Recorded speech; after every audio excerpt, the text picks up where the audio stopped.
नमस्कार। Law of attraction and युग निर्माण परिवार में आप सभी का स्वागत है। अध्यात्म का एक अति महत्वपूर्ण सूत्र, अति महत्वपूर्ण बात है। सद्भावना से दिव्य दृष्टि मिलती है, शक्ति मिलती है, सिद्धि मिलती है। जी हाँ, बिल्कुल सही। अगर आप सद्भावनापूर्ण व्यवहार कर रहे हैं ना, तो आपको अलग से कोई पूजा पाठ नहीं करनी है। अलग से आपको भगवान को मनाने के लिए कोई प्रयास नहीं करना है। आपको हर सिद्धि, हर शक्ति स्वतः मिलती जाएगी।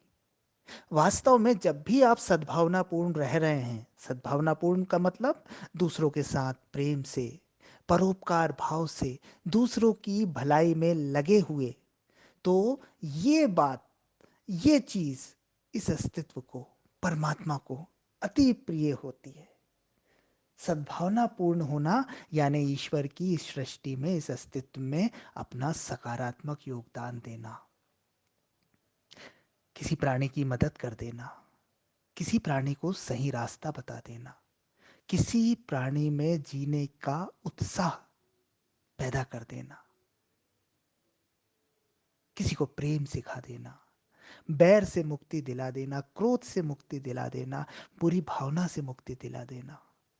ये सब सद्भावनाएं हैं। ये सब सद्भावनाओं का संचार करने वाली चीजें हैं।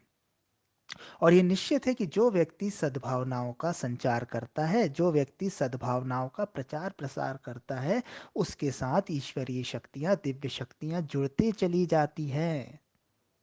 लेकिन एक चीज यहां ये भी याद रखें कि सद्भावनाओं का संचार या सद्भावनाओं को फैलाने का काम सिर्फ समाज में, राष्ट्र में या विश्व में ही ना करें।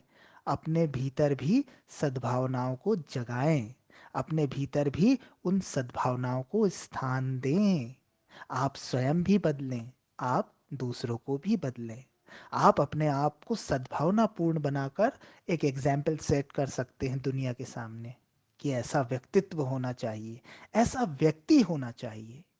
तो लोग आपको सुनने से तो सुधरेंगे ही, आपको देख कर भी सुधर जाएंगे, आपको देख कर भी प्रोत्साहित हो जाएंगे।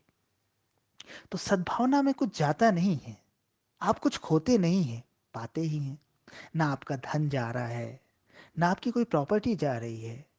सिर्फ आपकी भावनाएं, आपके उच्च विचार, आपका अच्छा होने का भाव, ये सब ना सिर्फ आपका भला करेगा, बल्कि आपके माध्यम से कई लोगों का भला करेगा।